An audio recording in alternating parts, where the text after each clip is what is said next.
ಇಂದು ನಮ್ಮ YouTube channel ಅಲ್ಲಿ ಸಾಧನೆ ಮಾಡಿದಂತ ಒಬ್ಬ ವಿದ್ಯಾರ್ಥಿಯ ಬಗ್ಗೆ ನಿಮಗೆ ತಿಳಿಸೋದಕ್ಕೆ ಇಷ್ಟಪಡ್ತೀನಿ.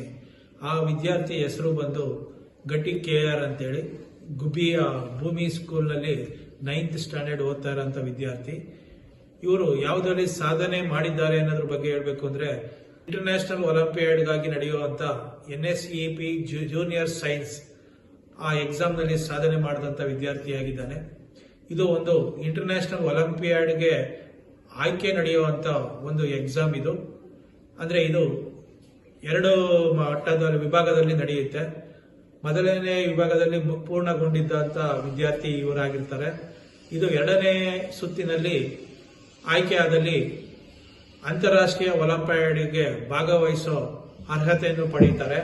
ಇದನ್ನ all India physics teachers association ನಡೆಸುವಂತ ಒಂದು ಎಕ್ಸಾಮ್ ಇದಾಗಿದೆ. ಇಂದು ನಮ್ಮ ಯೂಟ್ಯೂಬ್ ಚಾನಲ್ ಅಲ್ಲಿ ಆ ವಿದ್ಯಾರ್ಥಿಯ ಸಾಧನೆ ಬಗ್ಗೆ ಮತ್ತು ಅವರು ಆ ಎಕ್ಸಾಮ್ ನಲ್ಲಿ ಯಾವ ರೀತಿ ಬರೆದ್ರು ಅದರ ಅನುಭವಗಳನ್ನ ಇಂದು ನಮ್ಮ ಯೂಟ್ಯೂಬ್ ಚಾನಲ್ ಅಲ್ಲಿ ಗಟ್ಟಿಯರ ಜೊತೆ ಒಂದಿಗೆ ಮುಂದಿನ ನಮ್ಮ ಸಂದರ್ಶನವನ್ನು ನಡೆಸೋಣ. ಗಟ್ಟಿ ಅವರಿಗೆ ನಮ್ಮ ಯೂಟ್ಯೂಬ್ ಚಾನಲ್ ಇಂದ ಸ್ವಾಗತ.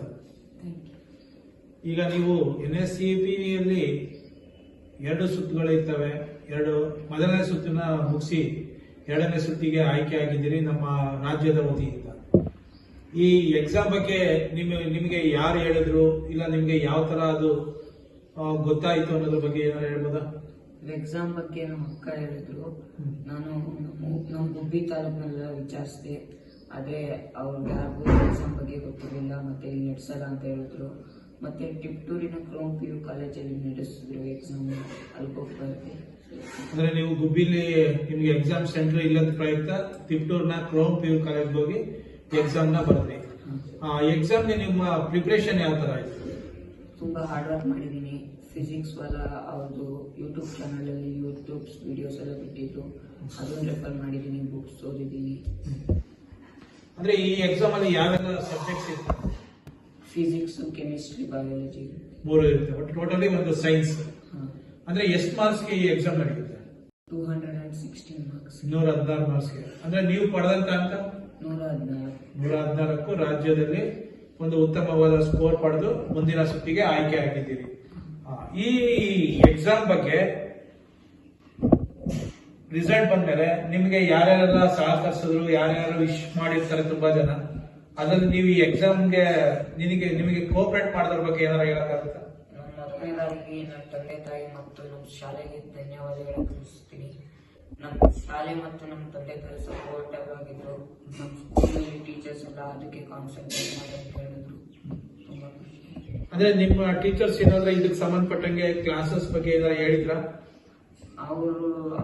ಅವ್ರಿಗೆ ಇದ್ರ ಬಗ್ಗೆ ಏನು ಮಾಹಿತಿ ಗೊತ್ತಿರಲಿಲ್ಲ. ನಮ್ಮ ಅಕ್ಕ ಅವ್ರ ಮುಖಾಂತರ ತಿಳ್ಕೊಂಡಿದ್ರಿ. ಅಂದ್ರೆ ನೀವು ಈ ಎಕ್ಸಾಮ್ಗೆ ಪ್ರಿಪರೇಷನ್ ದಿನಕ್ಕೆ ಎಷ್ಟು ಗಂಟೆ ಮಾಡ್ತಾರೆ? 7 ರಿಂದ 8. ದಿನಕ್ಕೆ 7 ರಿಂದ 8 ಗಂಟೆ. ಅಂದ್ರೆ ಈಗ ನಿಮ್ಮ ಸ್ಕೂಲಿನ ಶೆಡ್ಯೂಲ್ ನಲ್ಲಿ ನಿಮ್ಗೆ 7-8 ಗಂಟೆ ಓದಕ್ಕೆ ಅವಕಾಶ ಸಿಗ್ತಾ ಇತ್ತ? ಶನಿವಾರ ಮತ್ತು ಭಾನುವಾರ ಮಾತ್ರ 7 ಗಂಟೆ ಓದ್ತಾ ಇದ್ರಿ. ಅಂದ್ರೆ ತುಂಬಾ ಹೆಚ್ಚು ಕಾಲಾವಕಾಶ ಇದಕ್ಕೆ ಕೊಟ್ಟಿದ್ರಿ. ಎಕ್ಸಾಮ್ ಈಸಿ ಇತ್ತ, ಟಫ್ ಇತ್ತ? ಟಫ್ ಇತ್ತು. ಅಂದ್ರೆ ಅದರಲ್ಲಿ ನಿಮ್ಗೆ ಯಾವ ಸಬ್ಜೆಕ್ಟ್ ಟಫ್ ಅಂತ ಅನಿಸ್ತು? ಫಿಸಿಕ್ಸ್ ಟಫ್ ಅಂತ ಅನಿಸ್ತು. ಈಗ ನಿಮ್ದು ಎಕ್ಸಾಮ್ ರಿಸಲ್ಟ್ ಬಂತಲ್ಲ, ರಿಸಲ್ಟ್ ಬಂದಾದ್ಮೇಲೆ ನಿಮ್ಗೆ ಒಂದು ಆನರ್ ಸಿಕ್ತು ಅಂತ ನಾನು ಕೇಳ್ಪಟ್ಟೆ. ಅದ್ರ ಬಗ್ಗೆ 1-2 ಮಾತಾಡ್ಬೋದಾ? ಫಿಸಿಕ್ಸ್ ಅಸೋಸಿಯೇಷನ್ ಅವರು ನಾಯ್ಡಾ ಕರ್ದಿ ಅಲ್ಲಿ ಸನ್ಮಾನ ಎಲ್ಲ ಮಾಡಿದ್ರು. ನೆಕ್ಸ್ಟ್ ಲೆವೆಲ್ಗೆ 15 days ಕ್ಯಾಂಪ್ ಎಲ್ಲ ಮಾಡಿದ್ರು. ಅವರೇ ಫ್ಲೈಟ್ ಟಿಕೆಟ್ಸ್ ಎಲ್ಲ ಬುಕ್ ಮಾಡಿದ್ರು. ಟೋಟಲಿ ಅವ್ರು ನಿಮ್ಗೆ ಎಲ್ಲಾ ತರದ ಕೋಚಿಂಗ್ ಇರ್ಬೋದು, ಮತ್ತೆ ಅಲ್ಲಿ ಆನರಿಂಗ್ ಫಂಕ್ಷನ್ ಎಲ್ಲ ಕರೆಸ್ಕೊಂಡು ನಿಮ್ಗೆ ಆನರ್ ಎಲ್ಲ ಮಾಡಿದ್ದಾರೆ. ಒಳ್ಳೇದು. ಈ ಎಕ್ಸಾಮ್ ಬರಲ್ಲ, ಈ ಎಕ್ಸಾಮ್ ಇಂದ ಏನೇನು ಅನುಕೂಲ ಇದೆ ಅಂತ ಹೇಳ್ಬೋದಾ? ಏನಾದ್ರು ಸೆಕೆಂಡ್ ಲೆವೆಲ್ ಕ್ಲಿಯರ್ ಆದ್ರೆ IIT ಫ್ರೀ ಸೀಟ್ ಸಿಗುತ್ತೆ. JEE ಎಕ್ಸಾಮ್ ಬರೆಯೋ ಅವಶ್ಯಕತೆ ಇಲ್ಲ, ಹಂಗೆ ಸೀಟ್ ಸಿಗುತ್ತೆ. ಆತರ ಅಂದ್ರೆ ವಿತೌಟ್ JEE IIT ಕಾಲೇಜಿಗೆ ಸೇರುವಂತ ಒಂದು ಅವಕಾಶ ಇದೆ. ಆಯ್ತು. ಇದರಿಂದ ನೀವು ನಿಮ್ಮ ಜೂನಿಯರ್ಸ್ ಬರೆಯುವಂತ ವಿದ್ಯಾರ್ಥಿಗಳಿಗೆ ಏನಾದ್ರು ಹೇಳ್ಬೇಕು ಅಂತ ಆಸೆ ಪಡ್ತೀರಾ? ಯಾವ ತರ ರೆಡಿ ಆಗ್ಬೇಕು ಅಂತ ಹೇಳ್ಬೇಕು ಅಂದ್ರೆ ಬುಕ್ಸ್ ನೆಲ್ಲ ರೆಫರ್ ಮಾಡಿ. ಫಿಸಿಕ್ಸ್ ಅವ್ರದ್ದು ಯೂಟ್ಯೂಬ್ ವಿಡಿಯೋಸ್ ಇದೆ, ಅವನ್ನೆಲ್ಲ ರೆಫರ್ ಮಾಡಿದ್ರೆ ಮಾಡ್ಬೋದು. ಏನಂತ ಕಷ್ಟ ಅಂತ ಏನ್ ಅನ್ಸಲ್ಲ. ಮುಂದೆ ಏನಾಗ್ಬೇಕು ಅನ್ಕೊಂಡಿದ್ದೀರಾ ಜೀವನದಲ್ಲಿ? ಏನ್ ಸಾಧನೆ ಮಾಡ್ಬೇಕು ಅಂತಿದ್ದೀರಾ? JEE ಬರೀಬೇಕು. IIT ಕಾಲೇಜಿಗೆ ಸೇರ್ಬೇಕು, ಇಂಜಿನಿಯರ್ ಆಗ್ಬೇಕು ಅಂತ ಆಸೆ.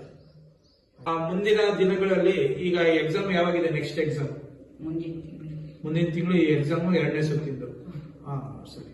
ಆ ಪ್ರಿಪರೇಷನ್ ಎಲ್ಲ ಯಾವ ತರ ನಡೀತಾ ಇದೆ? ತುಂಬಾ ವರ್ಕೌಟ್ ಮಾಡ್ತಾ ಇದ್ದೀನಿ. ಬುಕ್ಸ್ ಎಲ್ಲ ರೆಫರ್ ಮಾಡ್ತಾ ಇದ್ದೀರಿ. ಹೌದು ನೋಡಿ, ಇವತ್ತು ನಾವು ಗಟ್ಟಿಯವ್ರನ್ನ ಸಂದರ್ಶನ ಮಾಡಿದ್ದೀವಿ. ಒಂದು ನ್ಯಾಷನಲ್ ಸ್ಟ್ಯಾಂಡರ್ಡ್ ಎಕ್ಸಾಮಿನೇಷನ್ ಅಂತೇಳಿ ಜೂನಿಯರ್ ಸೈನ್ಸ್ ವಿಭಾಗದಲ್ಲಿ ರಾಜ್ಯದಿಂದ ಆಯ್ಕೆ ಆಗಿರೋಂಥ ಗಟ್ಟಿ KR ಗುಬ್ಬಿ ಅವರು ಭೂಮಿ ಸ್ಕೂಲ್ನ 9th ಸ್ಟ್ಯಾಂಡರ್ಡ್ ಓದ್ತಿರೋಂಥ ವಿದ್ಯಾರ್ಥಿ. ಈ 2ನೇ ಸುತ್ತಿನಲ್ಲಿ ಅವರು ಆಯ್ಕೆ ಆದಲ್ಲಿ ಇಂಟರ್ನ್ಯಾಷನಲ್ ಒಲಿಂಪಿಯಾಡ್ಗೆ ಭಾಗವಹಿಸುವಂತ ಒಂದು ಅರ್ಹತೆ ಪಡಿತಾರೆ. ನಮ್ಮ ದೇಶದ ಬ್ಲೇಸರ್ ಹಾಕೊಂಡು, ನಮ್ಮ ಇಂಡಿಯಾ ಫ್ಲಾಗ್ ಇಟ್ಕೊಂಡು ಹೊರ ದೇಶದಲ್ಲಿ ನಮ್ಮ ದೇಶನ ಪ್ರತಿನಿಧಿಸುವಂತ ಅವಕಾಶ ಗಟ್ಟಿಗೆ ಸಿಗ್ಲಿ ಅಂತೇಳಿ ನಮ್ಮ ಯೂಟ್ಯೂಬ್ ಚಾನಲ್ ಇಂದ ಹಾರೈಸ್ತೀವಿ. Thank you.